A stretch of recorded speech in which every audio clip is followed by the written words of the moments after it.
Alors, on va commencer l'événement. Merci à tous les participants et à nos invités du jour. Avant de commencer, en préambule, donc je vais redemander à tout le monde de bien fermer sa caméra et son micro, s'il vous plaît. Alors, en préambule à cet événement, je souhaiterais vous présenter très rapidement Pro Bono Lab, ce qu'on fait. Alors, notre mission principale depuis 10 ans, c'est de démocratiser l'engagement et le partage des compétences. Et Pro Bono Lab s'appuie sur deux constats essentiels, c'est qu'on a tous des compétences à notre arc, des savoir-faire, et qu'on a aussi autour de nous beaucoup d'associations qui ont besoin de ces compétences. Notre objectif, ça va donc être de mettre ces acteurs en relation et de répandre cette culture de l'engagement afin de répondre aux grands défis sociétaux et environnementaux auxquels on peut faire face. Comment on va faire ça? On va faire ça grâce à 3 grands piliers. Un pilier action, où on va engager nos publics auprès de ces associations et répondre à leurs besoins. Et un deuxième pilier qui est le pôle de réflexion-étude. Donc, c'est dans ce cadre que vous êtes ici aujourd'hui pour participer et échanger autour de nos réflexions sur le mécénat de compétences et le bénévolat de compétences. Et enfin, on a un troisième pôle qui est le pôle conseil et soutien aux entreprises où on va aider ces acteurs à mieux engager leurs collaborateurs et collaboratrices auprès des associations. Alors aujourd'hui, on a choisi de traiter la thématique suivante, donc le bénévolat, un travail comme un autre. Je pense qu'avant de commencer, c'est bien de vous expliquer pourquoi on a choisi ce sujet. Donc la raison principale est que déjà, avant peut-être ça, préciser que chez Pro Bono Lab, on a bien sûr la conviction que le travail, c'est avant tout et en premier lieu un engagement. Mais on souhaite aujourd'hui mettre cette discussion sur la table, car on se rend compte de plus en plus que les frontières entre activité, bénévolat, travail, emploi et engagement sont de plus en plus floues, notamment avec la création de nouveaux statuts tels que le service civique ou encore le volontariat. Et donc, on souhaite mettre la lumière un peu sur ces zones grises qu'on peut trouver parfois à la frontière entre bénévolat, travail et emploi. La deuxième raison, c'est aussi que c'est une thématique finalement qui ressort actuellement beaucoup avec l'actualité, notamment la réforme des retraites. Ça fait ressortir des débats et des spectres sur la question de savoir est-ce qu'on devrait donner un statut aux bénévoles ou non? Est-ce qu'on devrait donner une sorte de rétribution à ces mêmes personnes ou non? En tout cas, voilà, c'est un sujet qui pour nous est important et qui entre particulièrement en résonance avec l'actualité du moment. Enfin, ce qui est important pour nous aussi, c'est que le fait de faire ressortir la notion de travail bénévole va pouvoir nous aider aussi à le voir sous une perspective finalement en quoi le bénévolat est contributeur pour la société et aussi le rapprocher de certaines formes de travail invisible qu'on peut avoir aujourd'hui, comme le travail domestique par exemple. Donc avec nous aujourd'hui, pour discuter de ce vaste sujet, mais très intéressant, nous avons Lionel Proutot, qui est maître de conférence émérite à l'Université de Nantes, Hubert Pénicaud, qui est administrateur au mouvement associatif et France Bénévolat, et Colline Cosséran, responsable nationale du bénévolat et des engagements chez les Petits Frères Pauvres. Donc, pour bien introduire ce sujet, je pense qu'il est important que vous prêtiez à un exercice qui ne va pas être simple parce qu'il sera très court. C'est de nous redonner votre définition rapidement en 1 minute ou 2 maximum déjà du travail. Je pense que c'est important pour contextualiser le sujet. Et aussi le bénévolat, pas forcément vous donner une définition, mais en tout cas, ce que ça vous évoque en premier lieu pour vous lorsqu'on évoque ces deux termes. Donc, je laisse la parole à mes intervenants et je vous propose peut-être de commencer, Lionel, si ça vous va.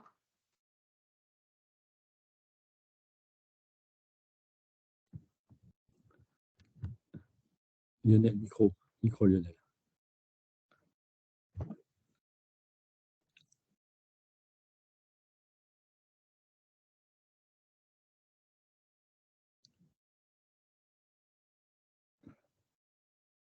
On ne l'entend pas. Hein. Lionel, un problème de micro? Lionel, alors. Oui, quelqu'un a désactivé mon micro. J'ai eu un message. Bon. Voilà. Bon.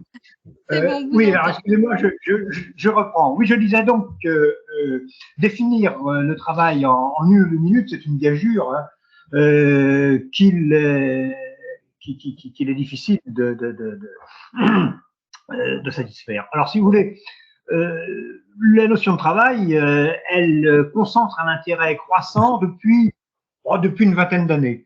On a annoncé, au milieu des années 90, certains auteurs annonçaient la fin du travail. Bon. Aujourd'hui, on s'interroge, et à juste titre, sur le sens du travail. Le travail, c'est une notion qui a probablement existé bien longtemps avant que le mot n'existe. Le travail est investi de significations qui peuvent varier au fil du temps. Disons que, pour faire court, aujourd'hui, chez les économistes, dont je fais partie, la définition qui s'impose du travail, enfin la plus courante du travail, c'est une activité productive, ça, le travail est une activité productive, et c'est une activité qui se distingue des autres activités, en particulier du loisir, en ce que le travail est une activité qui peut être déléguée à un tiers, en particulier à un salarié, hein, et ce qui conduit à obtenir le même résultat. Hein, alors que le loisir, lui, ne peut pas être délégué à un tiers. Si on délègue son temps de loisir à un tiers, on ne tirera aucune satisfaction de l'affaire.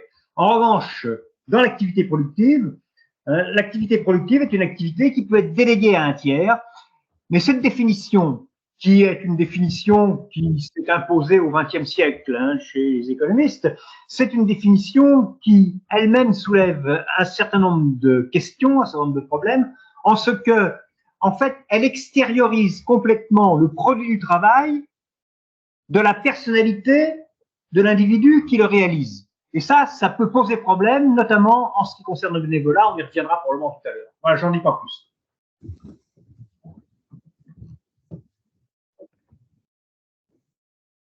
Merci Lionel.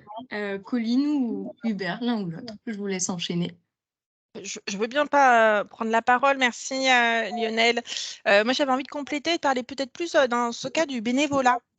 Il faut savoir qu'en 2022, le Conseil économique, social et environnemental a proposé donc une nouvelle définition du bénévolat. Et donc, pour la définition qui est proposée, c'est le bénévolat représente une action d'une personne donc, qui s'engage librement sur son temps personnel pour mener une action non rémunérée, donc en direction d'autrui ou au bénéfice d'une cause ou d'un intérêt collectif.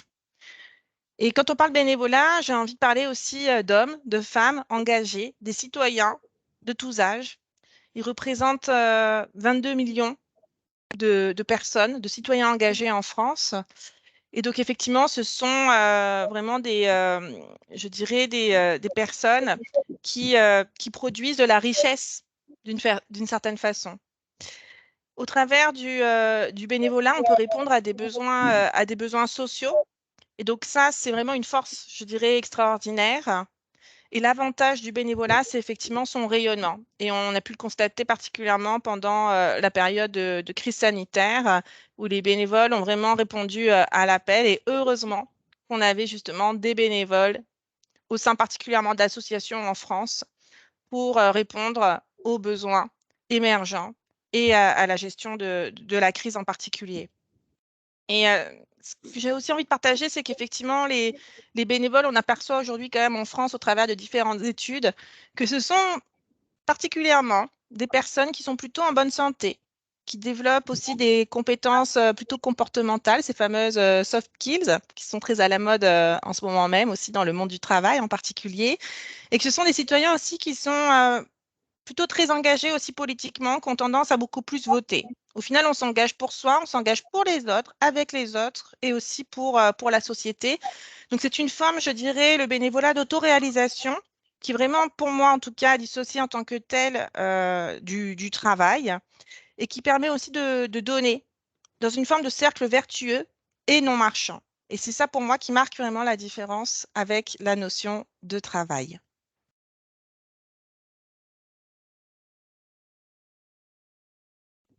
Voilà, eh bien, j'enchaîne. Merci Lionel, merci Colline. Je poursuis en apportant ma petite musique. Alors, pour ce qui est de définir en quelques mots le bénévolat, j'ai envie de reprendre les 4 mots qu'on utilise souvent à France Bénévolat et qui, en 4 mots, permettent de vraiment donner un peu les contours.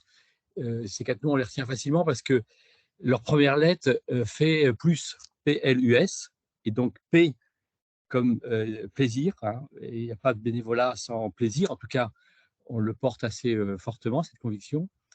La deuxième, c'est L comme lien, hein, et le bénévolat, c'est effectivement créer des liens, vous l'avez dit l'un et l'autre.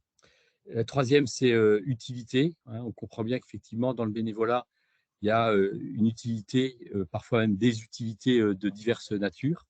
Et puis le S comme sens, hein, parce que dans le bénévolat, il y a effectivement plein de sens qui sont portés à la fois par le projet associatif et puis le sens que chacun peut y donner. Voilà, donc voilà, j'ai envie de ramasser mon propos, et puis de toute façon, on va largement détailler après, autour de ce plus du bénévolat, hein, qu'on promeut à France Bénévolat. Pour ce qui est du travail, j'ai envie de proposer une petite musique décalée. Je remercie à Lionel et Colline d'être passés en premier. Comme ça me permet d'arriver de façon un petit peu décalée. Moi, j'ai pas envie de rajouter plus sur ce que vous avez dit. Et puis, j'ai envie de me dire, moi, je trouve le sujet très intéressant, hein, de se dire, tiens, le bénévolat, un travail comme un autre. Mais du coup, c'est aussi se raccrocher à un élément qui structure tous les pans de la société, et qui est vraiment la matrice quasiment unique, hein. On met beaucoup de choses à l'aune de la question du travail. Et j'ai envie de me dire, mais est-ce qu'on ne pourrait pas aussi se dire, bah, tiens, le bénévolat, l'assimiler du travail, c'est extrêmement réducteur. Et moi, je me dis, et si on prenait aussi le temps de se dire, tiens, le bénévolat, un loisir comme un autre, un acte citoyen comme un autre, un sport comme un autre, hein, une aventure comme une autre, j'ai même envie de dire un art comme un autre. Voilà. Bon, voilà, c'est juste histoire de décaler un petit peu le truc. Comme on va beaucoup parler de travail maintenant, je voulais faire ce petit pas de côté.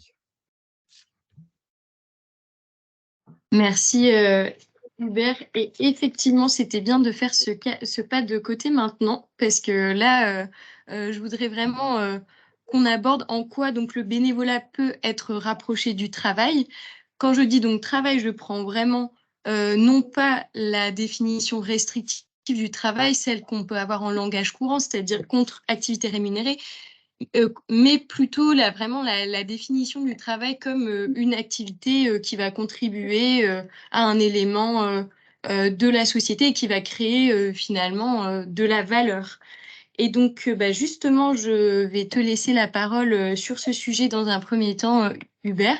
Tu peux me dire en quoi donc le bénévolat pour toi se rapproche du travail. Tu peux aussi même préciser en quoi il s'en différencie.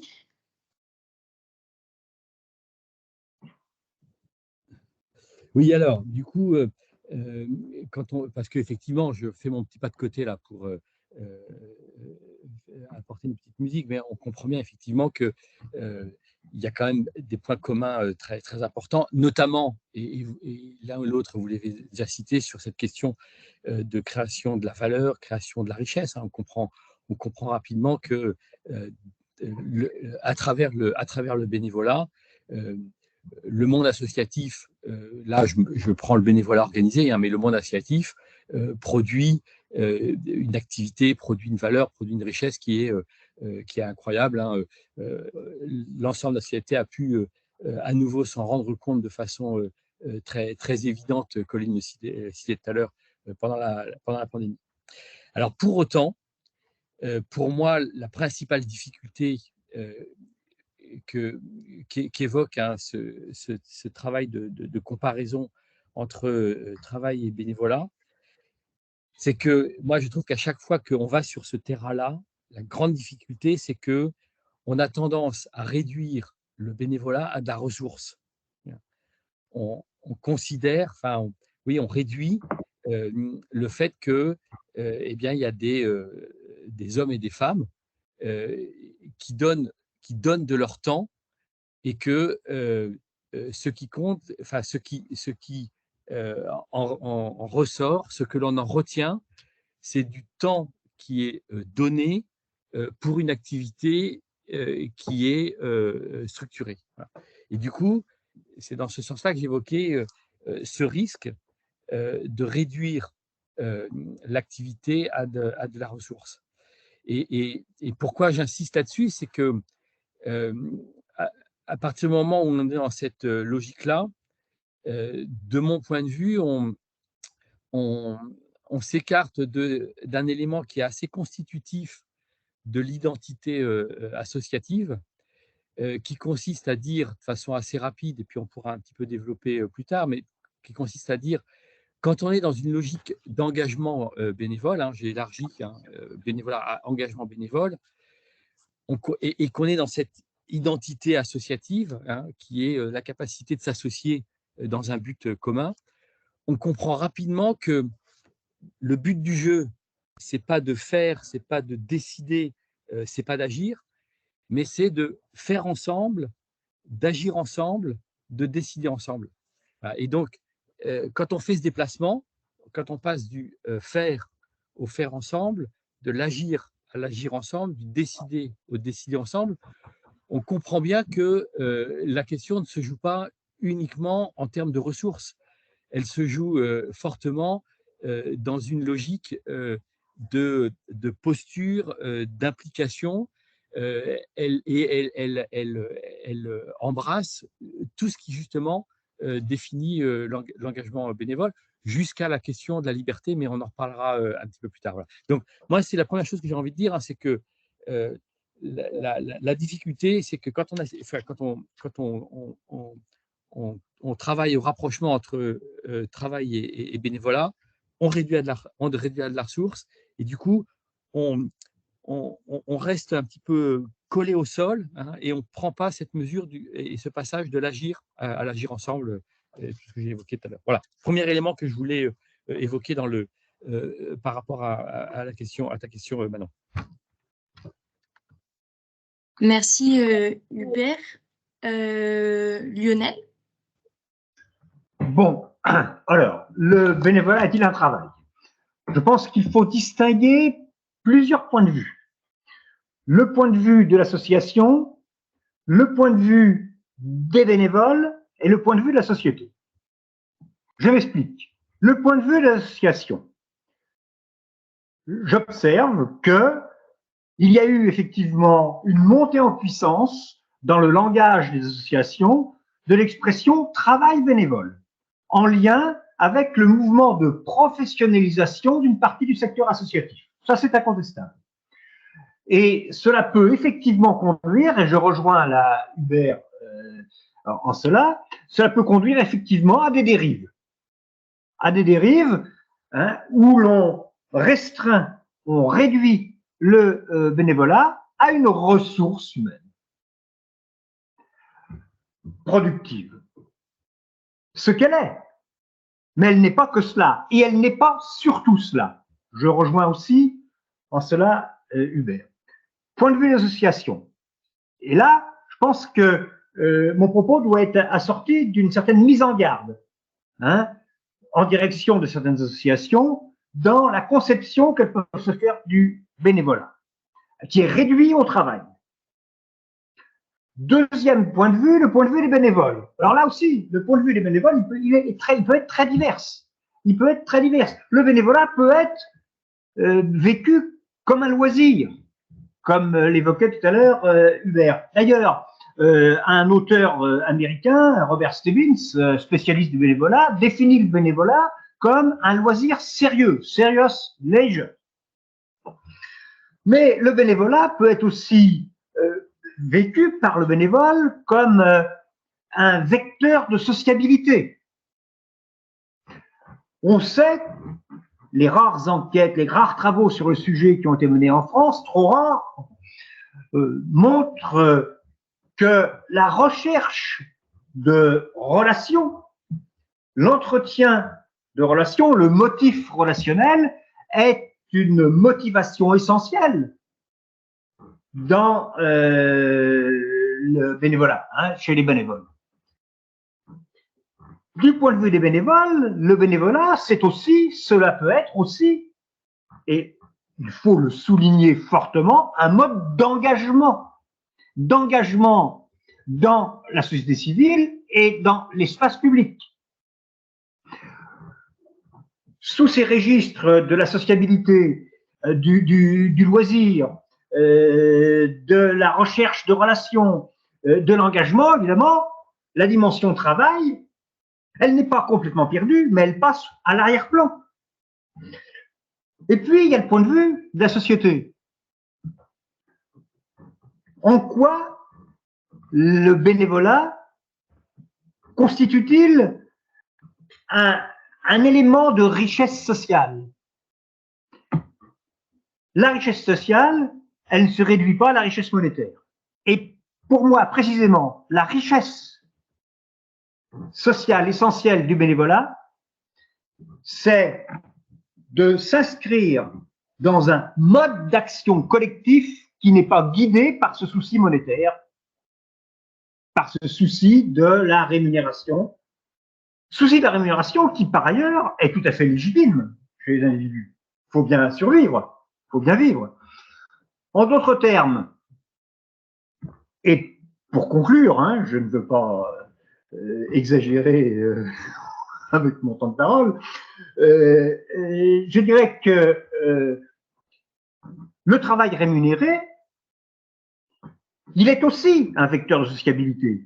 Il peut être aussi un mode d'engagement. On a des salariés engagés. Mais le travail rémunéré, il est d'abord guidé par le souci de pourvoir à ses besoins matériels, donc par le souci d'obtenir une rémunération. Le travail bénévole n'a pas ce souci premier, ni second d'ailleurs. Pour moi, le caractère d'engagement au sens large du bénévolat prime sur le caractère de travail, ce qui ne lui retire pas néanmoins ses caractéristiques de travail en ce qu'il contribue à des activités productives en général, hein, qui prennent la forme de réalisation de services dans le cadre collectif de l'association.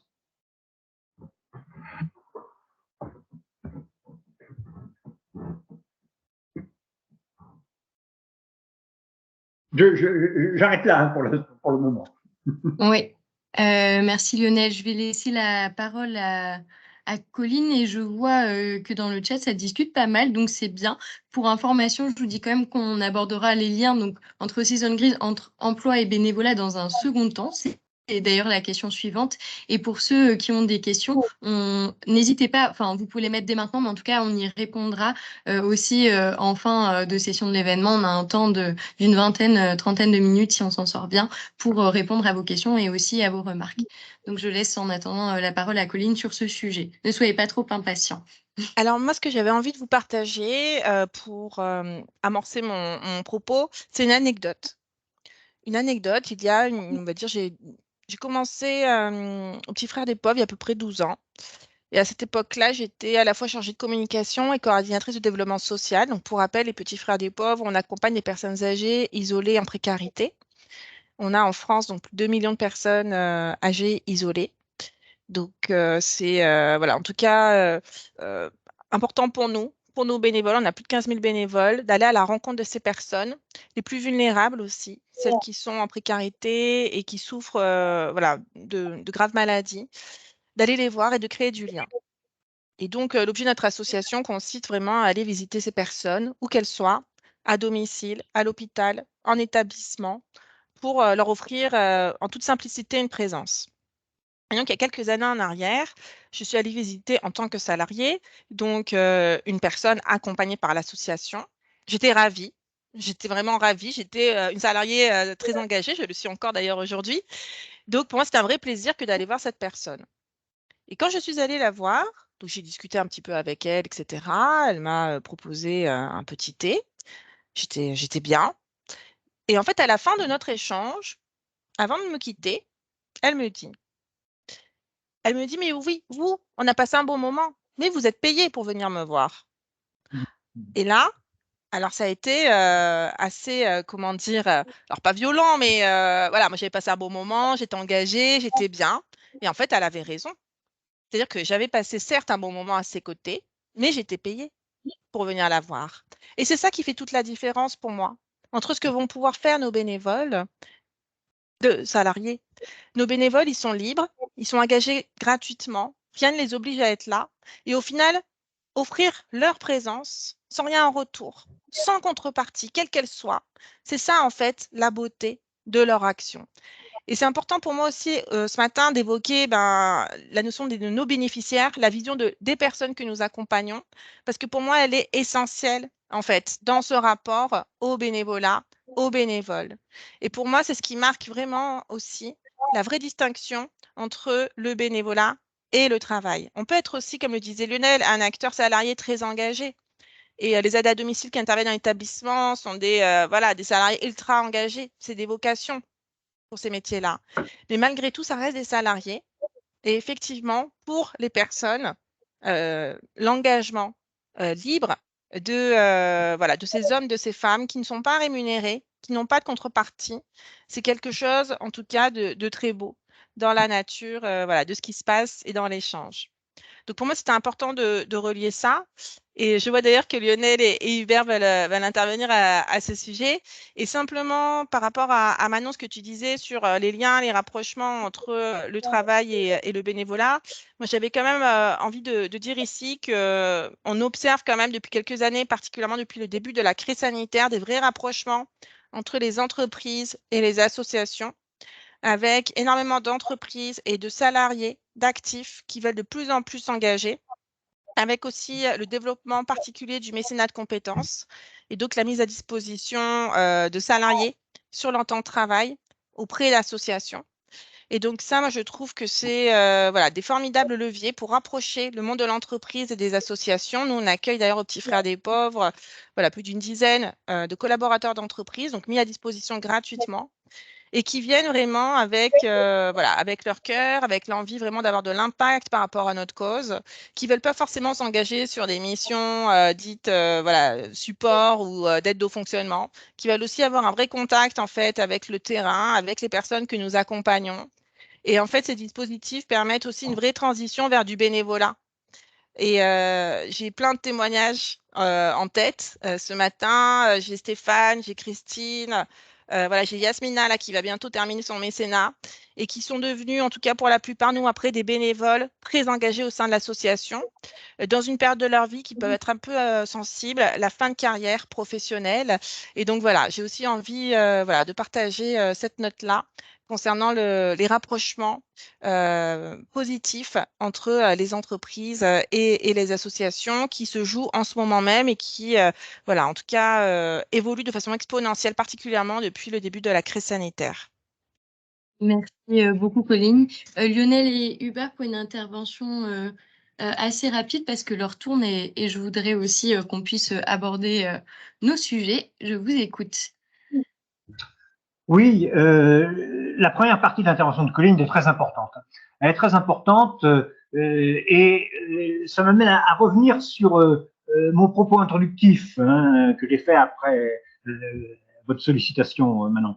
C'est-à-dire que chez les économistes, le travail, c'est un résultat qui se situe en quelque sorte en extériorité par rapport à celui qui le fait. Or, tout le problème dans un certain nombre de tâches bénévoles, c'est qu'on ne peut pas dissocier le résultat du service de la personne qui le réalise. Je vais prendre un exemple pour me faire mieux comprendre.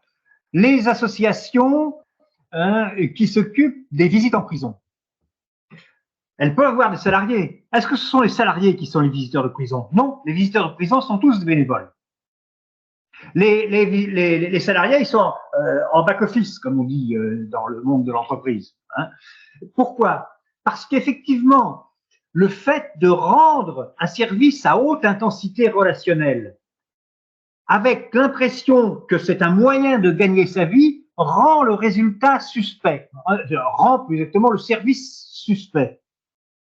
Suspect d'un intéressement individuel, alors que dans la relation, c'est le rapport à l'autre qui doit d'emblée être mis en valeur.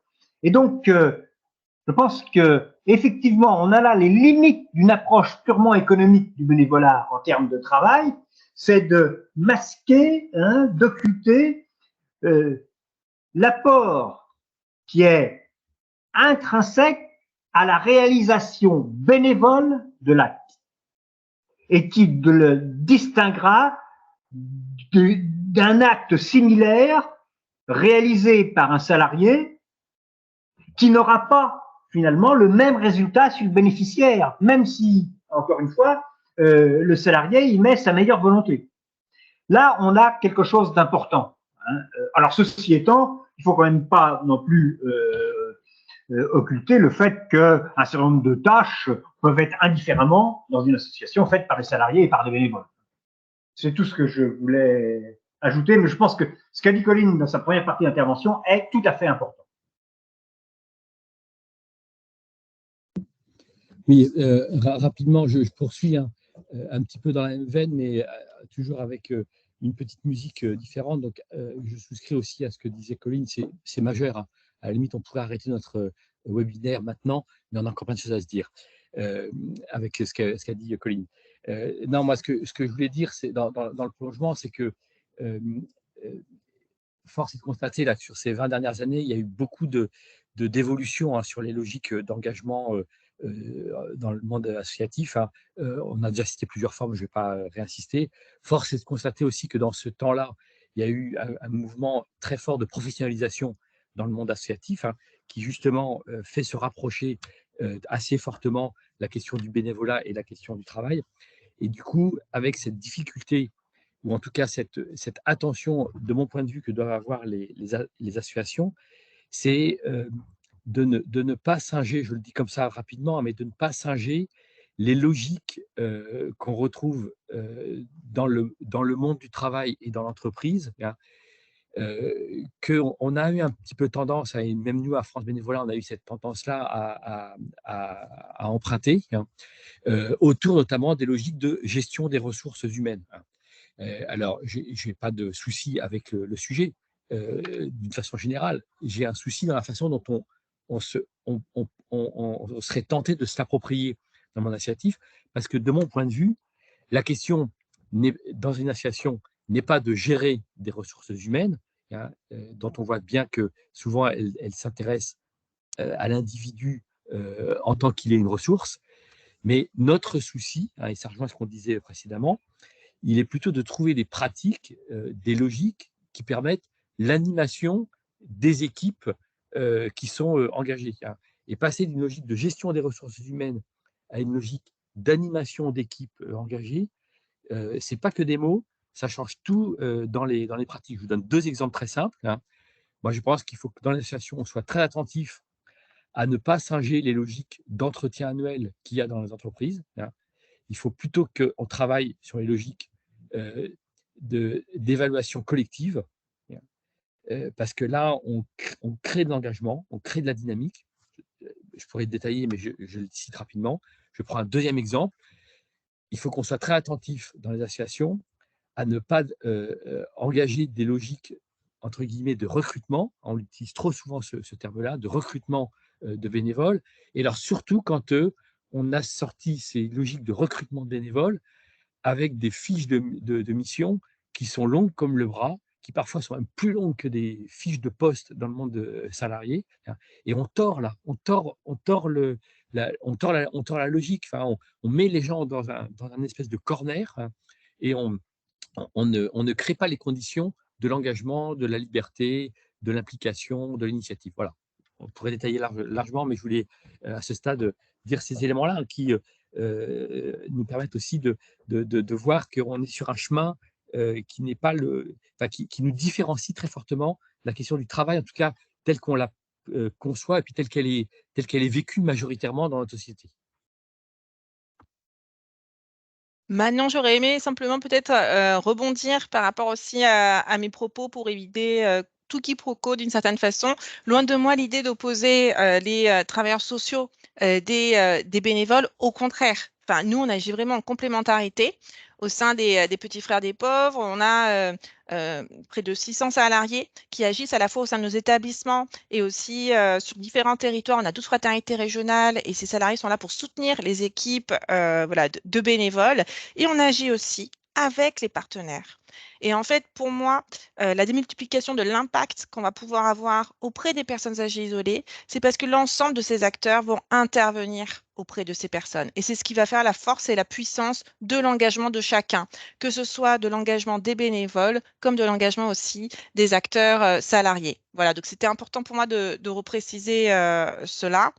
Et je profite parce qu'il y a une question dans le chat aussi qui concerne voilà, les petits frères des pauvres sur voilà, la distinction entre une personne qui va aider sa voisine ou son voisin et sans forcément même passer par une association.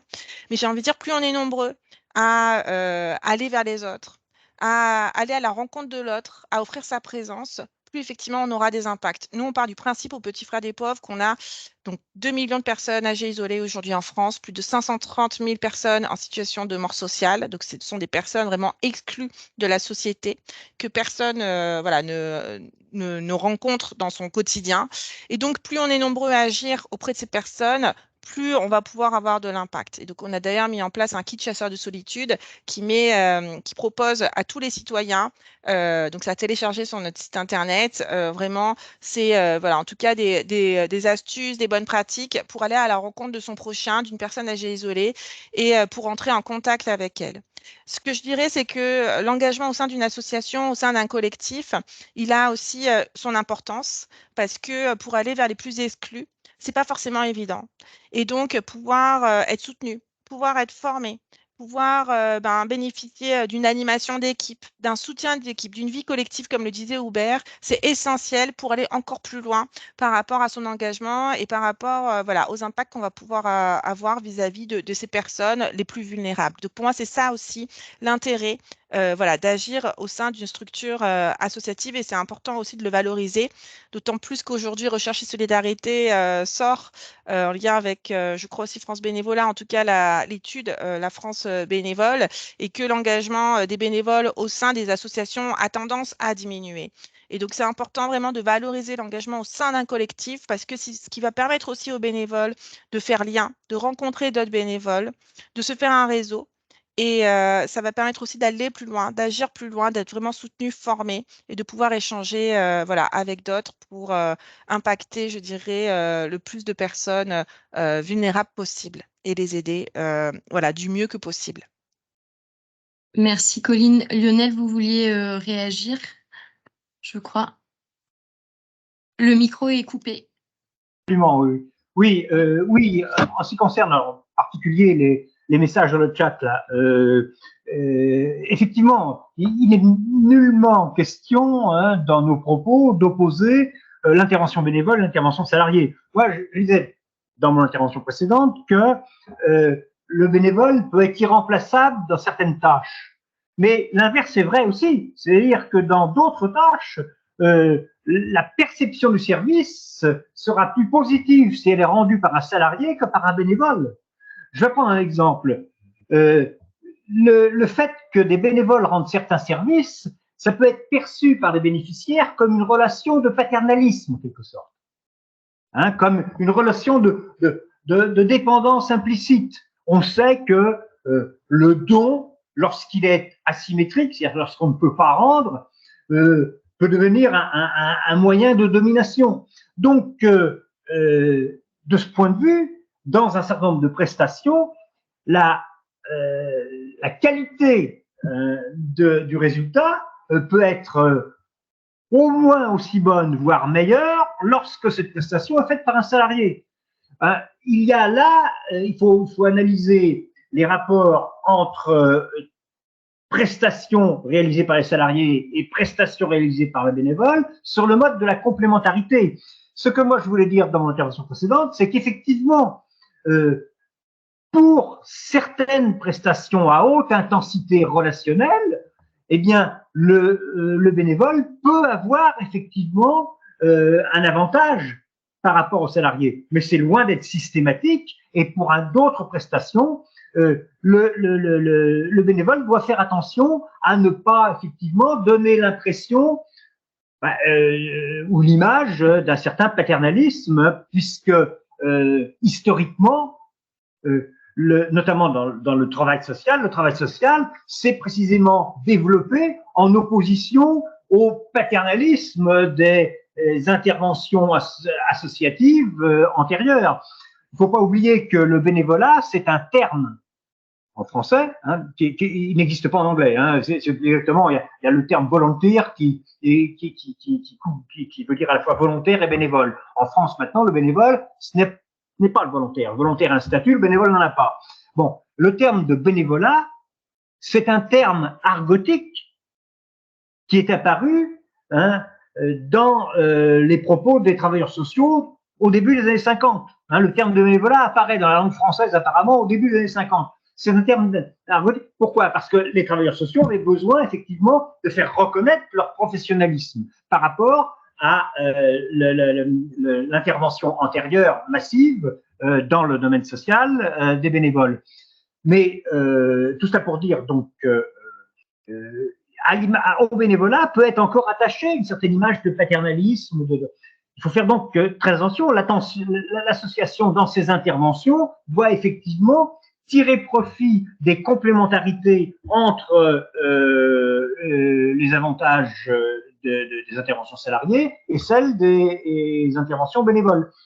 Mais après, le diable se cache dans le détail, dit l'adage. Dans certaines interventions, effectivement, je considère que le bénévole est irremplaçable.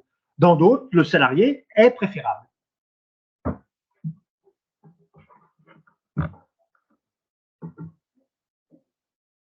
Merci Lionel. Et effectivement, je crois que ça rejoint pas mal Hubert. Tu m'avais expliqué notamment à la Croix-Rouge. Peut-être que tu veux le développer très rapidement avant qu'on parte sur un sujet, mais je trouve que ça vient bien étayer les propos de Lionel et cette complémentarité aussi qu'on peut avoir, non pas forcément l'opposition entre bénévoles et salariés. Oui, très, très rapidement, on peut prendre l'exemple de la Croix-Rouge, mais de beaucoup d'associations.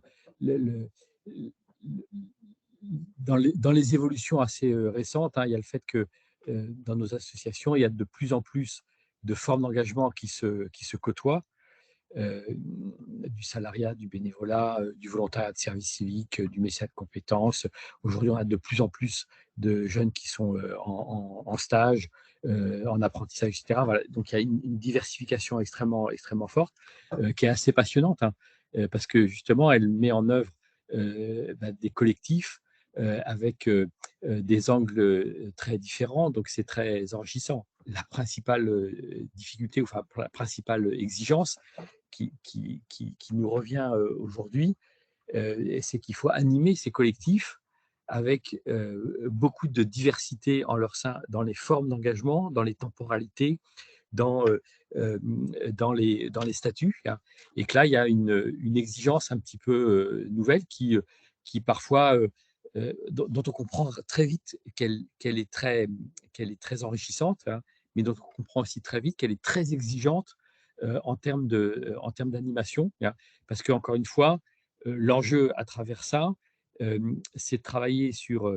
le collectif, puisque c'est ça aussi qui constitue notre identité.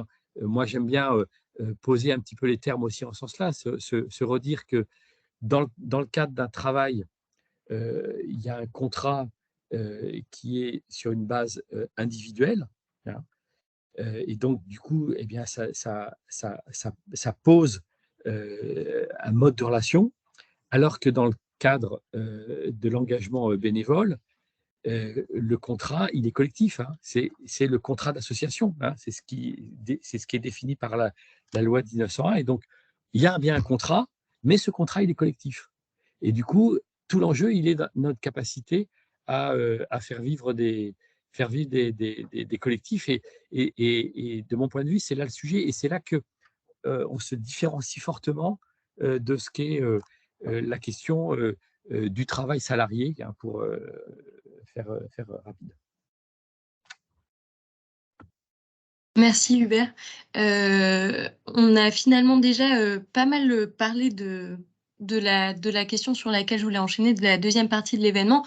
Donc, c'était finalement le bénévolat, en quoi il vient prendre sa place aussi au cœur des logiques de l'emploi. C'est aussi notre cœur de sujet. Et donc, Hubert, tu avais évoqué notamment la professionnalisation des associations. Lionel, moi, j'ai presque envie de vous demander aussi, comme on a parlé aussi de cette opposition ou complémentarité entre bénévoles et salariés, si finalement, question un peu provocante, le bénévolat se substitue-t-il à l'emploi? Et si ce n'est pas le cas, en quoi il peut aussi avoir un impact du coup sur le monde salarié qu'on retrouve dans les associations finalement? Oui, alors là encore, c'est un vaste sujet, mais c'est un sujet délicat, souvent à aborder, hein, parce que il est très vite porteur de certaines passions. Hein, alors, il y a une dimension émotionnelle, si vous voulez, dans cette affaire. Bon, je pense que là aussi, on gagne à l'aborder sous différents angles. Alors, je vais en distinguer deux. Un angle que j'appellerais macroéconomique ou macro-social, et un angle microéconomique, micro-social. C'est l'angle macro, l'angle de la société, l'angle micro, l'angle de l'association. Au niveau macro, historiquement, le bénévolat a créé plus d'emplois qu'il n'en a supprimé. C'est incontestable. Le bénévolat a, si vous voulez,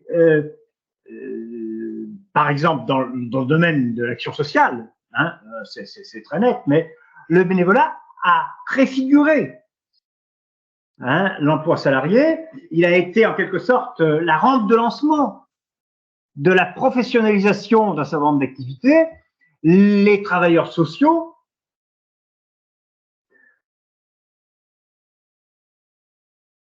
se sont constitués comme profession en se substituant au bénévolat, aux bénévoles. Par ailleurs, qu'on réfléchisse un peu, sans bénévoles, il n'y aurait pas d'association. C'est une évidence. Et s'il n'y avait pas d'association, il y aurait 1 500 000 à 600 000 salariés en moins, puisqu'il y a 1 600 000 salariés qui travaillent dans les associations. Je vous dis ça de tête, il faudrait... Bon. Alors vous allez dire, ils travailleraient ailleurs, certes. Mais en l'occurrence, là, ils travaillent dans les associations. Au niveau macro, le bénévolat a davantage contribué à créer de l'emploi qu'à en supprimer. Maintenant, ça c'est l'approche macro, l'approche micro, au niveau de l'association, de la vie de l'association. Alors, depuis très longtemps, les observateurs mettent l'accent sur un continuum dans ce nombre d'associations, un continuum de formes de travail, un continuum qui va du bénévolat à l'emploi de plein droit. Ce qui produit, si vous voulez, une situation qui est propice à la confusion des rôles et des statuts. Et c'est de cette confusion que naît la crainte de voir le bénévolat se substituer à l'emploi. C'est une crainte qu'il ne faut pas prendre à la légère, à laquelle il faut répondre. Alors, je pense que il faut distinguer plusieurs choses à cet égard. Bon, je ne connais pas personnellement de cas patents, mais il peut en exister, où un bénévole est licencié pour être remplacé par un salarié est licencié pour être remplacé par un bénévole. En revanche, on peut envisager des situations où on va demander davantage de tâches, on va assigner davantage de tâches aux bénévoles pour éviter d'avoir à embaucher un salarié. J'ai tendance à penser, alors ces réalités-là ne sont pas imaginaires, mais il ne faut pas non plus les surestimer, en surestimer la réalité. Néanmoins, parce qu'elles peuvent exister, il faut être vigilant. Parce que l'image que cela peut donner du bénévolat est négative. Plus exactement, le bénévolat peut être vécu par les salariés sur un mode de concurrence. Il y a une autre réalité qui me semble, elle, peut-être plus importante. C'est que dans nombre d'associations, et là je pense à la majorité des employeuses, vous savez, la majorité des associations employeuses sont des petites associations employeuses. L'emploi associatif est très concentré dans les très grosses associations.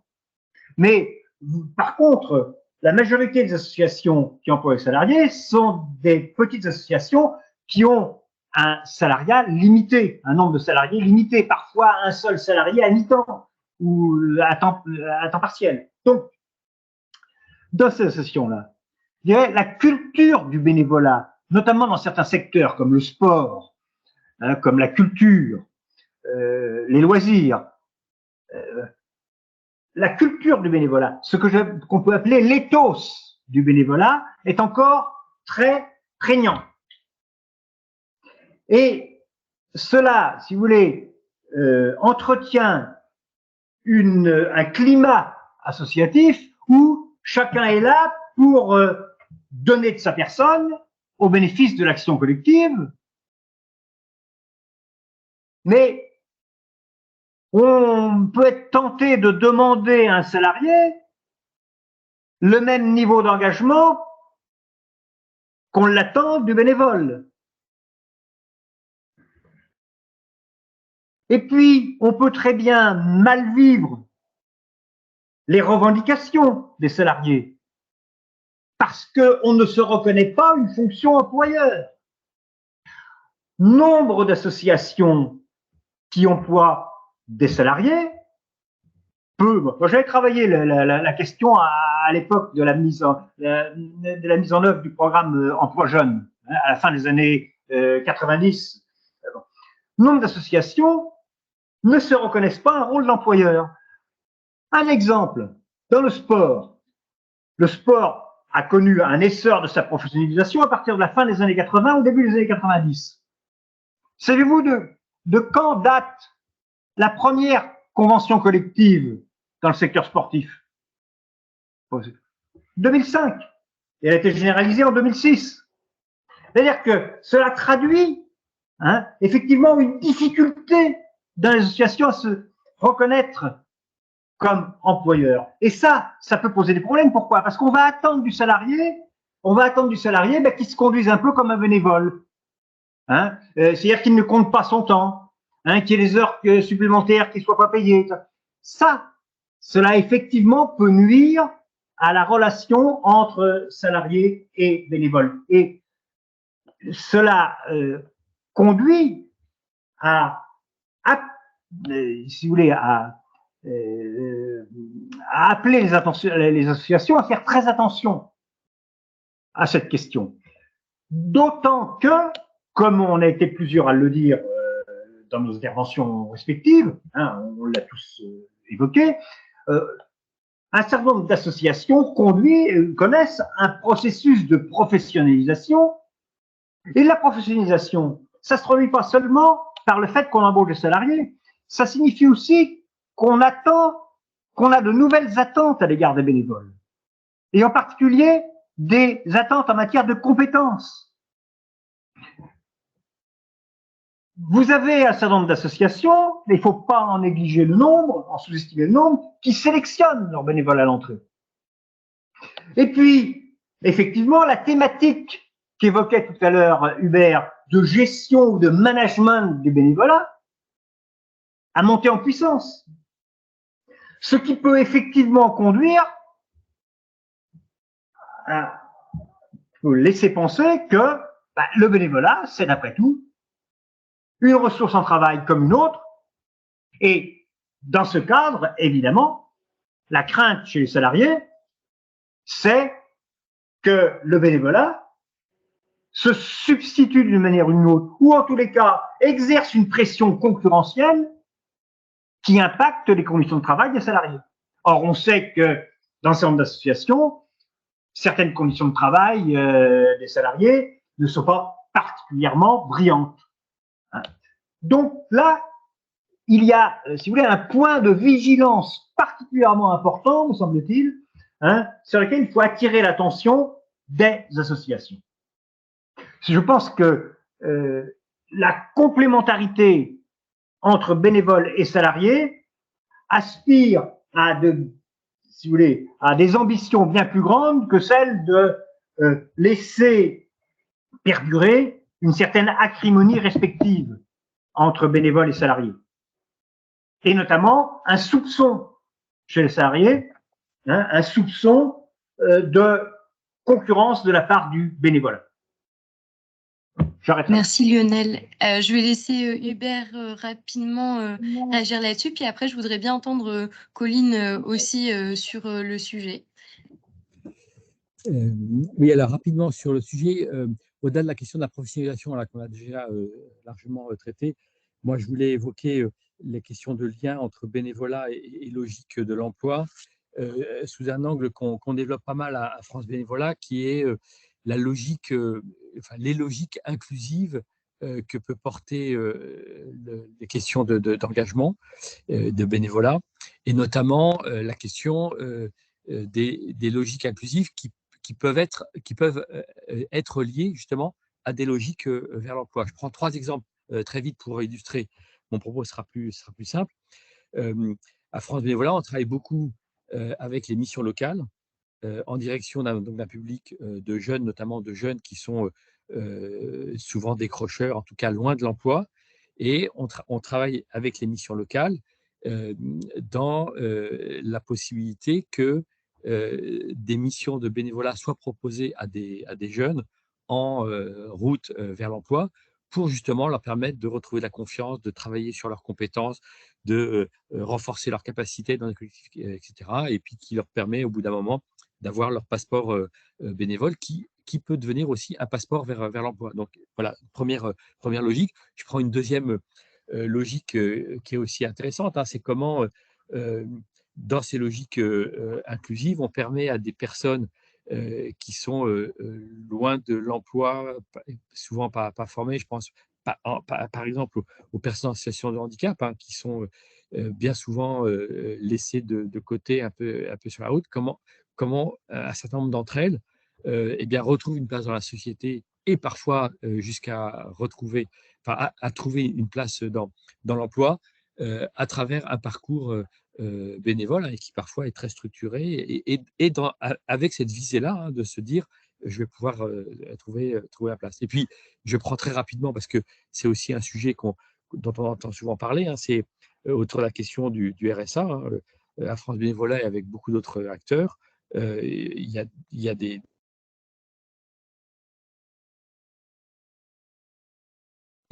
qui reposent sur le volontariat et qui reposent sur des logiques d'accompagnement où l'expérience bénévole peut nourrir justement un parcours de retour à l'emploi. Voilà. Donc, je trouve aussi intéressant de penser ces logiques entre bénévolat et logique d'emploi sous cet angle-là. Et on le voit, c'est aussi très fortement en direction de personnes en situation de fragilité, quelles que soient les causes et les raisons.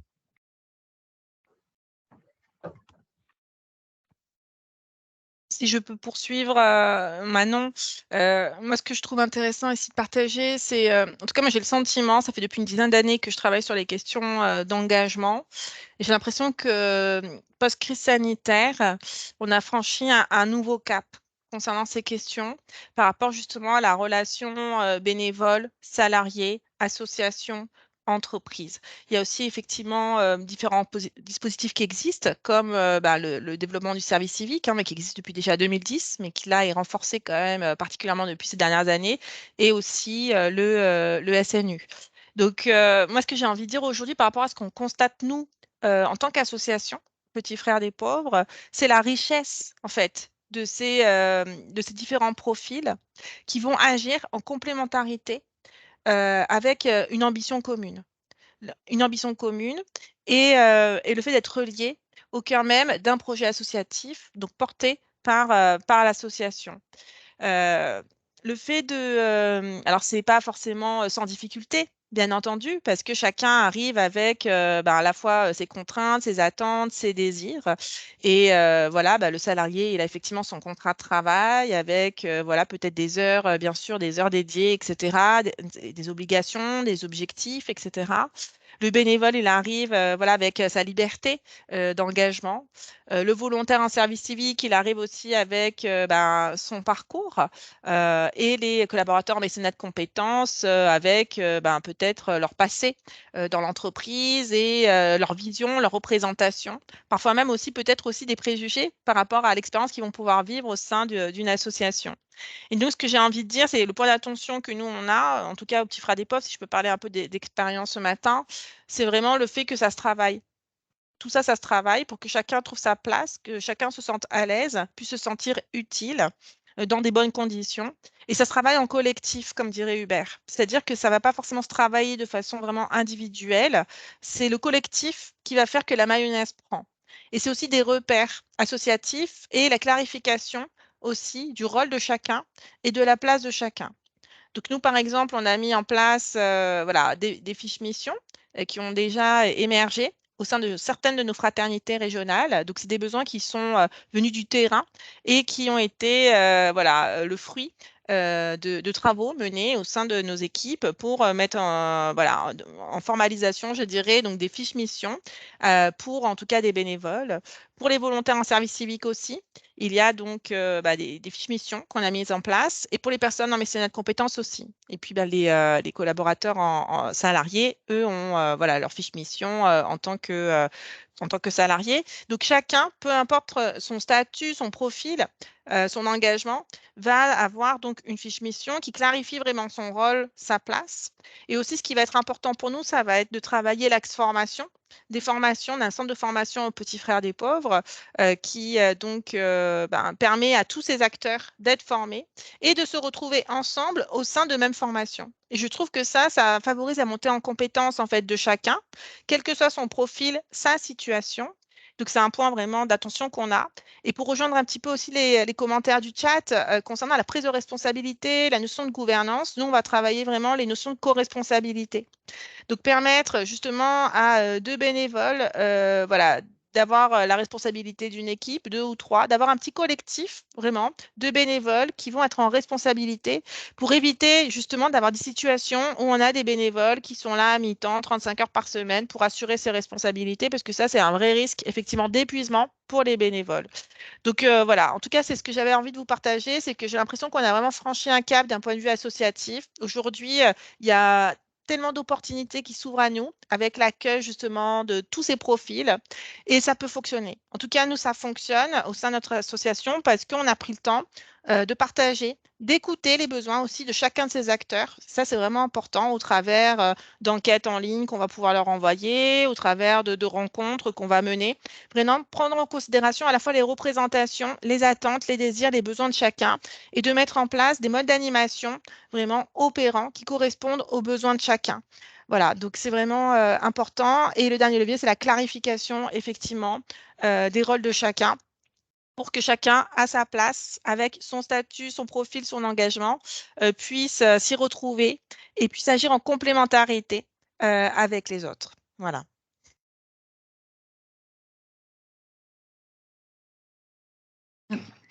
Merci Colline. Je vois dans le chat une remarque de Marjorie qui dit « Les conseillers Pôle emploi rendent très peu crédibles nos activités bénévoles ». Je trouve que c'est une bonne remarque pour embrayer aussi sur le sujet de la valorisation du bénévolat et notamment tous les débats, les ambivalences qu'on peut avoir aussi entre en parlant même d'une éventuelle valorisation monétaire du bénévolat.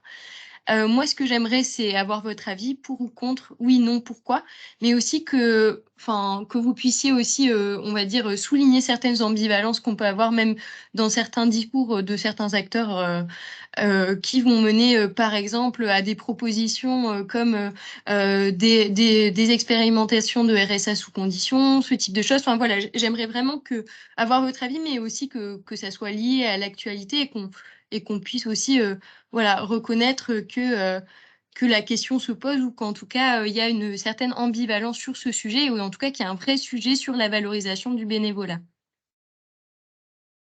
Du coup, je ne sais pas, je laisse commencer peut-être Lionel, Hubert ou Colline, je vous laisse.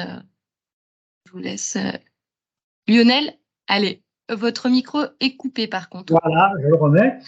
Oui, bon, alors là encore, c'est une question, la valorisation du bénévolat, qui est beaucoup plus vaste qu'on ne pourrait le penser de prime abord. Alors, bon, prenons les choses dans l'ordre, sans prétendre toutes les traiter d'ailleurs. La valorisation monétaire. Bon, il se fait que pendant, disons, une dizaine d'années, j'ai été un des chercheurs en France qui ont le plus, qui sont le plus adonnés à ce type d'exercice, valoriser monétairement le bénévolat français. Et j'en suis complètement revenu. J'en suis complètement revenu et je suis devenu même tout à fait hostile à la valorisation monétaire du bénévolat. Alors, pourquoi en deux mots? En deux mots, c'est peut-être un peu court, mais pourquoi? La valorisation du bénévolat, d'abord, elle pose des tas de problèmes, je dirais, proprement techniques, économiques, parce que si on veut la valorisation monétaire du bénévolat pose de tas de problèmes. Donner une valeur monétaire au bénévolat, quand on donne une valeur monétaire, par exemple, à un objet. Cette valeur, c'est sa valeur ajoutée. La valeur ajoutée, c'est quoi? La valeur ajoutée, c'est la valeur de vente moins le coût de ce qu'on appelle les consommations intermédiaires. Bon. Le bénévolat contribue bien, effectivement, à réaliser les services. Mais ces services, ils ne sont pas vendus. Bon. Ensuite, on pourrait dire, d'accord, mais s'ils ne sont pas vendus, on pourrait comparer avec des services similaires qui sont vendus. Sauf que la production associative est pour l'essentiel, dans la grande majorité des cas, une production non marchande. Bon. Donc on ne peut pas, si vous voulez, comptabiliser par cette voie, à travers une estimation de la valeur ajoutée, on ne peut pas estimer la valeur monétaire du bénévolat. Comment fait-on? Eh bien, ce qui est fait, pas seulement en France, mais là où ça se fait dans le monde, et un certain nombre de pays qui s'adonnent à cet exercice, il s'agit de comptabiliser ce que coûterait la réalisation de ce service si, au lieu d'être faite par des bénévoles, elle était faite par des salariés. Bon. Ça pose encore de tas de problèmes. Je passe sur les détails. Simplement, j'attire votre attention sur le fait que ce qu'on mesure à ce moment, c'est pas la valeur du bénévolat, c'est le montant des salaires qu'il faudrait verser s'il n'y avait pas de bénévoles et qu'on est remplacé par les salariés. C'est pas la valeur du bénévolat. Je vais vous dire, c'est pas la meilleure manière de faire comprendre aux salariés que le bénévolat n'est pas concurrentiel avec le salariat. Parce que si on se met en tête de considérer que les bénévoles peuvent être remplacés par les salariés, il n'y a aucune raison de penser que les salariés ne peuvent pas être remplacés par des bénévoles. Bon, ça c'est l'aspect un peu technique de la question. Maintenant, sur le fond, un aspect plus éthique, philosophique, diraient certains. La valorisation monétaire du bénévolat, elle relève de ce que j'appelle le syndrome du PIB. Vouloir mesurer la richesse uniquement avec le PIB. On a dépassé ce stade-là. On a dépassé ce stade-là. On ne peut pas mesurer la richesse sociale uniquement avec l'outil monétaire. Ça participe, cette volonté-là, elle participe hein, de l'illusion qu'on peut mesurer la valeur de la nature en termes monétaires, qu'on peut mesurer le civisme en termes monétaires. J'ai vu des rapports de recherche où les activités civiques sont mesurées en termes monétaires. On arrive à des aberrations. Autrement dit, par ailleurs, on ne réalise pas qu'avec ce raisonnement, on scie la branche sur laquelle on est assis. Pourquoi? Parce que supposons effectivement qu'on remplace tous les bénévoles par des salariés, ce qui est le moyen de comptabiliser la valeur monétaire du bénévolat. Mais si on remplaçait tous les bénévoles par salariés, il n'y aurait plus d'association. Il n'y aurait plus d'association. Donc les associations n'existeraient plus. Mesurer le bénévolat n'aurait plus d'enjeu. Le bénévolat a une valeur sociale. Mais il faut bien prendre conscience que toute valeur ne se traduit pas dans ce qu'on peut appeler la métrique monétaire.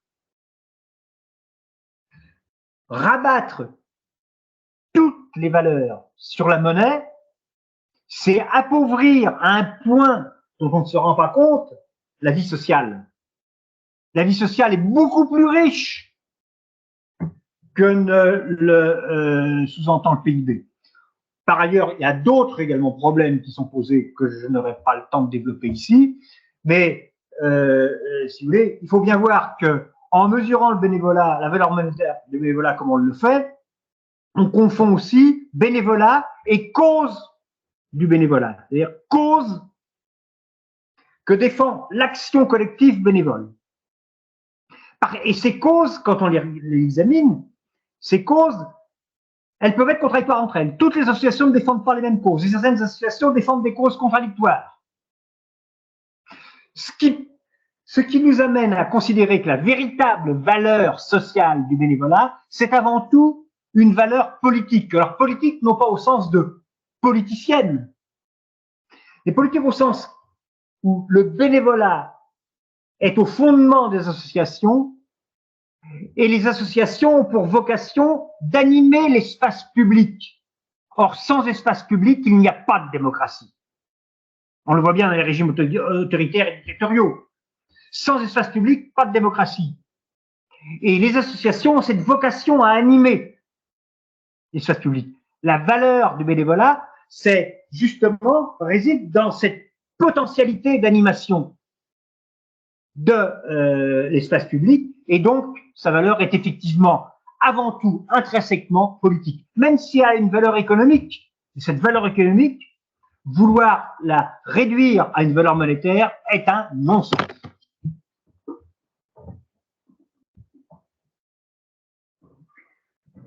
Merci Lionel. Hubert ou Colline, l'un de vous veut enchaîner? Oui, pour rebondir. Juste, alors, le premier point là qu'évoque Lionel, c'est sur la question de la valorisation comptable.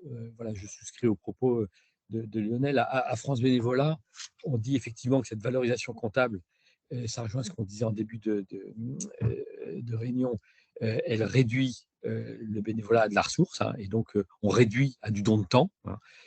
Voilà. Et donc, la préconisation que nous, on fait à France Bénévolat, c'est un travail qu'on a fait avec beaucoup d'associations, c'est de dire le sujet devrait être traité plus largement et on devrait en fait le traiter comme le font de plus en plus d'ailleurs d'entreprises, non pas dans la partie comptable, hein, mais dans la partie extra-comptable. Hein. Voilà, c'est un petit peu technique, mais ça serait certainement la voie vers laquelle il faudrait qu'on aille, qu'on puisse faire une valorisation extra-comptable, hein, ce qu'on appelle valoriser les externalités.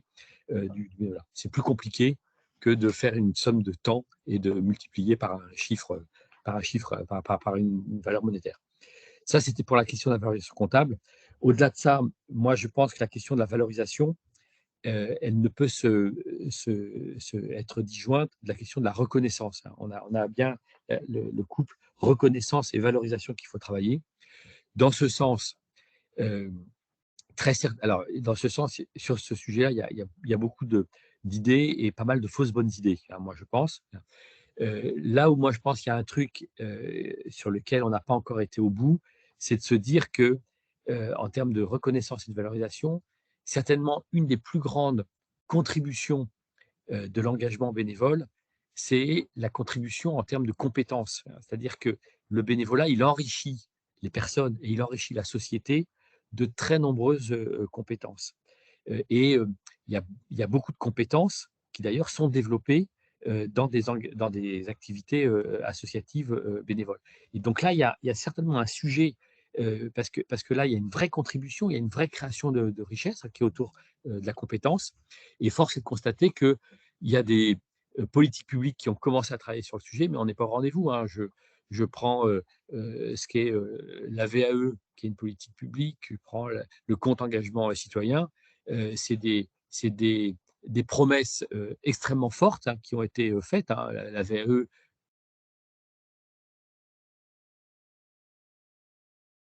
le bénévolat, hein, c'était un peu les termes qu'on utilisait à l'époque, hein. Ça a produit rien, enfin, c'est à peine l'épaisseur d'un trait de crayon, enfin, c'est ridicule. Le compte engagement citoyen, qui a été pensé pour valoriser l'engagement bénévole, aujourd'hui, il bénéficie majoritairement, mais très majoritairement, à des personnes qui sont dans des engagements qui ne sont pas bénévoles, hein. Ça bénéficie aux sapeurs-pompiers, aux services civiques, etc., tous les engagements à statut, hein. Voilà, donc dans ce sens-là, moi, je pense que s'il y a de l'énergie à mettre dans notre société aujourd'hui, c'est sur la reconnaissance, en particulier cette question de la compétence, et il ne faut pas se disperser, et il faudrait renforcer, enfin faire en sorte que les dispositifs existants,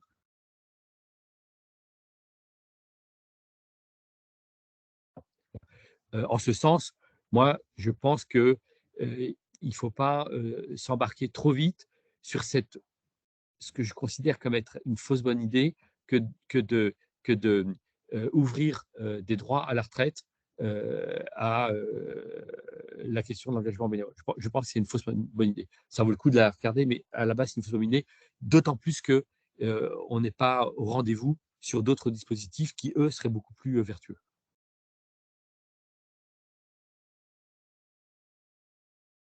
Je Oui, souhaiterais, est-ce- oui, je oui. ne sais pas si on voit la petite main que j'ai levée. Oui, effectivement. Bon, bah, allez-y. Merci infiniment. Alors, Oui. j'ai Léo qui... C'est moi l'allemand, mais je laisse Colline parler, hein. Si. Oui, on va prendre les questions, mais plutôt en fin d'événement. Est-ce qu'on peut juste voilà, on va poursuivre l'échange là qui va durer quelques minutes, et si vous souhaitez réagir directement là-dessus, on verra si on a du temps, mais en tout cas, n'hésitez pas déjà à poser votre question dans le chat. On va juste laisser alors donc Colline rebondir là-dessus, ou Lionel. Moi, je veux bien simplement rebondir sur ce que vient de dire Hubert et Lionel. Alors, pour me faire peut-être l'avocat du diable aussi d'une certaine façon, parce que l'idée, c'est qu'on puisse confronter et débattre un petit peu aussi ce matin. Non, je pense que la difficulté, quand même, de façon assez globale, c'est vraiment de faire reconnaître la place des bénévoles dans la société et de valoriser vraiment cette place. Donc, pour moi, je le vois au quotidien. Je trouve que c'est vraiment une vraie difficulté, que ce soit parfois même aussi au sein même des associations. Voilà, de mettre ça au travail, c'est aussi compliqué de démontrer par A plus B voilà, ce que peuvent apporter les bénévoles. Ça paraît évident pour tout le monde, et en même temps, quand il faut l'objectiver, ça devient plus dur. Donc effectivement, quelqu'un dans le chat parlait de la démarche, justement, des mesures d'impact, voilà, des évaluations d'impact. Et donc, voilà, cela peut aussi y contribuer, je trouve, de façon quand même objectivée. Et on voit quand même le développement de ces évaluations ces derniers temps. Donc, il y a du positif aussi en cela. Donc, effectivement, la valorisation comptable du bénévolat, c'est un vrai sujet qui peut poser débat. Et je pense qu'effectivement, la nuance, elle est aussi importante parce que philosophiquement, clairement, moi, je rejoins complètement les propos d'Hubert et de Lionel sur cette notion de presque de non-sens, en fait, voilà, par rapport à l'action bénévole, et que la richesse, en fait, du bénévolat, elle va bien au-delà que l'aspect monétaire. Et en même temps, parfois, voilà, culturellement, je pense qu'en France, les gens, quand on met des chiffres par rapport à certaines choses, ils comprennent mieux la valeur de ce que ça peut apporter, de ce que ça peut avoir. Donc, certaines associations, effectivement, s'y sont mises, ces derniers temps, parce que pour elle, ça permet effectivement de mieux faire comprendre la richesse dégagée par l'action bénévole et de souligner ce dynamisme et aussi peut-être vis-à-vis de certains financiers que cet engagement bénévole soit considéré parfois aussi comme de l'autofinancement. Alors là, je surfe un peu sur un sujet un peu sensible, mais voilà, c'était pour apporter quelques propos, en tout cas, qui peuvent aussi peut-être contrebalancer, parce qu'il y a des acteurs associatifs aujourd'hui qui valorisent comptablement voilà, leurs bénévoles, et c'est voilà, particulièrement pour ces raisons-là. Donc après, voilà, en tout cas, je pense qu'il c'est important d'avoir un échange et encore des débats sur ce sujet, des réflexions. Et nous, en tout cas, en tant qu'association, on compte vraiment sur le soutien de France Bénévolat pour voilà, nous soutenir et permettre à toutes les associations de s'exprimer sur ce sujet et trouver ensemble les meilleures des solutions. Parce que notre objectif, c'est vraiment voilà, de faire reconnaître la place essentielle des bénévoles et de l'engagement bénévole dans la société, au-delà même de la valorisation comptable.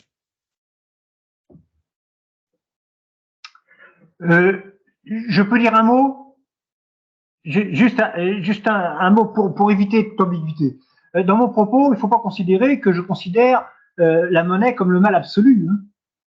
La comptabilité monétaire est indispensable pour des tas d'activités.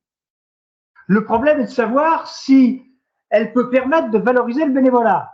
Je dis non, mais je ne dis pas que la monnaie, encore une fois, c'est le diable. Bon. C'est un support indispensable pour des tas d'activités de la vie courante. Deuxième chose, tout à fait d'accord avec Hubert, et il faut, je pense, élargir même la question, des fausses bonnes idées pour la valorisation du bénévolat. On l'a eu tout à l'heure, je crois que les associations et les bénévoles ont tout intérêt à ce qu'il n'y ait pas de confusion des genres entre bénévolat et salariat. Que les rôles soient parfaitement identifiés comme complémentaires mais distinctes. Or, des propositions du type accorder des bonus retraite aux bénévoles, c'est précisément tomber dans cette confusion des genres. Si on considère que la retraite, c'est pas une aide sociale, comme on l'entend dire trop souvent, mais c'est un revenu différé du salarié. Donc, attention à ce que ces éléments de valorisation proposés et qui peuvent être pétris de bonne volonté parfois, ne se retournent pas contre le bénévolat. Ce sont de fausses bonnes idées. La reconnaissance, elle passe d'abord par les associations. Et là, on ne le soulignera jamais assez. La responsabilité des associations est complètement engagée dans la reconnaissance de leurs bénévoles. Il faut bien voir que, en ce qui me concerne, dans tous les cas, je conçois le bénévolat comme un échange, non pas un échange monétaire, hein, non pas un échange marchand, mais un échange de dons. Il y a des attentes réciproques entre le bénévole et l'association. Mais faut-il encore que les associations s'enquièrent des attentes de bénévoles, puis les accompagnent? Il y a trop d'associations qui ne jouent pas ce rôle. Et ça nuit effectivement à la reconnaissance du bénévolat. Car il est clair qu'un bénévole satisfait en cache un autre.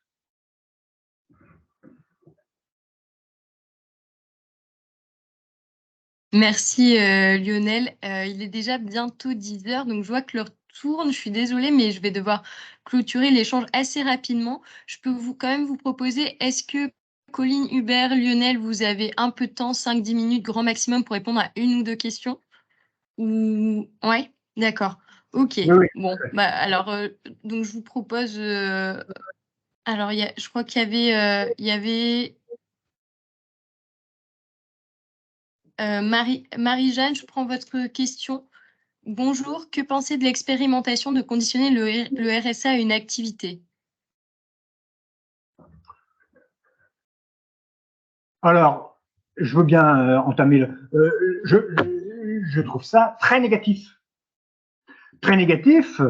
Ce sont des mesures qui ont connu une grande ampleur dans certains pays. Hein. C'est ce qu'on appelle, alors aux États-Unis, sous Clinton d'ailleurs, sous Bill Clinton, le workfare, hein, par distinction avec le welfare, hein, l'État-providence. Bon, c'est, à mon avis, tout à fait malvenu. Mais ce qui est encore plus malvenu, c'est de considérer que ce serait du bénévolat. Parce que le bénévolat, c'est un acte qui relève du libre arbitre, un acte volontaire. Dès lors que la pratique du bénévolat, entre guillemets, est conditionnée à l'exercice d'une activité, on a alors un bénévolat obligatoire, excusez-moi, mais le bénévolat obligatoire, c'est ce qu'on appelle un oxymore, c'est-à-dire une contradiction dans les termes. Donc, cette idée, non seulement du point de vue de politique sociale éminemment discutable, et j'y suis tout à fait défavorable, mais du point de vue de la désignation de ces mesures, on ne peut pas leur accoler le terme de bénévole ou de bénévolat.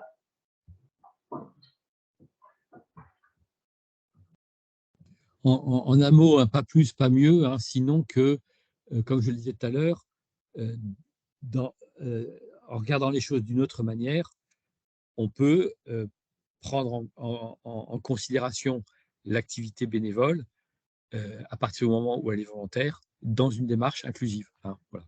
Je ne détaille pas plus. Hein, et voilà. Donc, ce n'est pas par l'obligation, c'est par le volontariat et dans des démarches inclusives.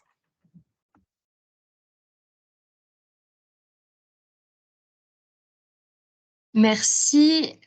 Colline, tu n'avais rien à rajouter particulièrement. D'accord. Je vais prendre, alors, je prends dans l'ordre par rapport aux mains levées. Donc, désolée pour s'il n'y a pas le temps de traiter toutes les questions. Il y avait Léo qui avait levé la main.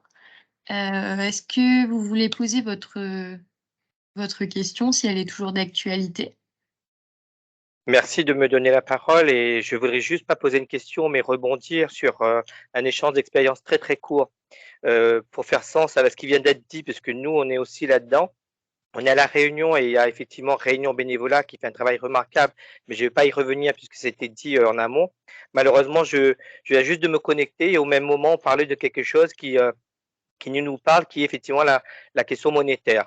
On expérimente en ce moment même des monnaies locales ici à La Réunion qui s'appelle le Tikatsu. Hein, donc, on a demandé au département justement de contribuer aussi avec cette volonté de la collectivité d'associer cette démarche transitoire. Hein, donc, c'est une monnaie qui s'appelle Tikatsu, comme je l'ai dit, et qui fait sens au patrimoine, à l'environnement, à l'histoire de La Réunion, et qui en même temps aussi amène cette transition citoyenne, puisque je fais partie du pacte de transition citoyenne régionale, qui justement se veut un peu vertueux et avoir cette transition par rapport au bénévolat.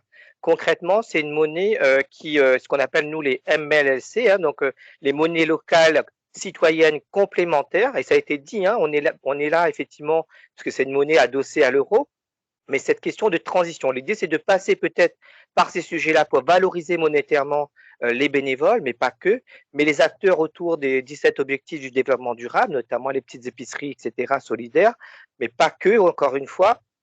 Et on a aussi pour vocation dans cette monnaie locale qu'on est en train de mettre en place, eh bien, cette question de aller vers, bien évidemment, in fine, le stade final qui est, et on l'expérimente nous à travers des événementiels, le troc et le sel, le système d'échange libre, et qui permet là aussi de revenir à des fondamentaux, à du bon sens face à la crise sanitaire, face à la crise climatique, face à cette crise de paix hein, qui nous menace en ce moment, mais aussi à celle de l'inflation qui est liée.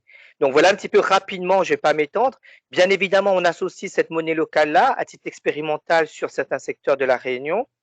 Et il y a également, puisque là on a eu la chance d'avoir un engagement aussi de la collectivité, tout comme en Occitanie par exemple, sur ces monnaies locales, eh bien on a aussi adossé cette monnaie-là au BNB. Parce que tout à l'heure j'ai entendu parler du PIB. Nous on l'associe au BNB puisqu'on expérimente avec l'IRD, l'Institut de recherche et de développement, cette question du BRB cette fois-ci, du bonheur réunionnais brut.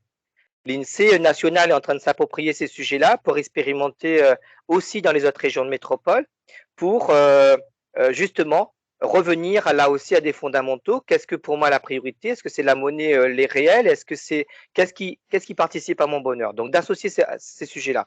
Donc je ne vais pas en dire plus longtemps, mais c'est juste pour faire un retour d'expérience. Et pour nous, ça nous parle parce qu'on est en plein dans cette expérimentation-là. Merci.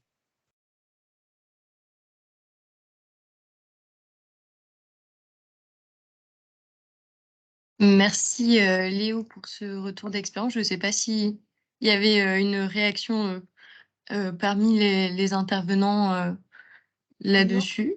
Non, simplement, j'ai envie de dire qu'on a beaucoup à apprendre, voilà, des Outre-mer, enfin d'Om-Tom. Nous, on a développé au niveau des petits frères des pauvres des nouvelles équipes en Martinique et Guadeloupe. Et voilà, en tout cas, un projet de développement se précise à La Réunion. Donc voilà, en tout cas, je vous salue. Et effectivement, on a beaucoup à apprendre de ce que vous faites, voilà, dans vos belles îles. Moi, je voulais juste dire un mot. Je pense que l'expérience des monnaies locales, ces expériences-là sont des expériences extrêmement intéressantes à étudier de très près. Ceci étant, ça n'invalide pas mon point de vue. Qu'elles soient en monnaie locale ou en monnaie nationale, elles ne peuvent, pour moi, pas servir de base de valorisation au bénévolat. Par contre, elles peuvent servir de base de valorisation à un certain nombre de services réalisés par les associations ou un certain nombre de produits. C'est tout ce que je voulais dire. Très bien. Bah, écoutez, je vous remercie. Je ne vois plus spécialement de questions. En tout cas, le chat a été très actif. Donc voilà, je vois que le sujet, en tout cas, a provoqué du débat. Donc c'est parfait. Bah, je vous remercie, Hubert, Lionel et Colline, pour votre intervention de ce matin, et également à tous les participants qui nous ont écoutés jusque-là et qui sont restés parmi nous jusqu'au bout. Je vous remercie bientôt et en tout cas, sachez qu'il y aura un replay de l'événement qui sera disponible et aussi un article récapitulatif qui sera publié sur le site de Pro Bono Lab, et vous recevrez tout ça par Eventbrite, par mail. Donc voilà, d'ici environ une semaine. Je vous remercie beaucoup et je vous souhaite à tous une très bonne journée.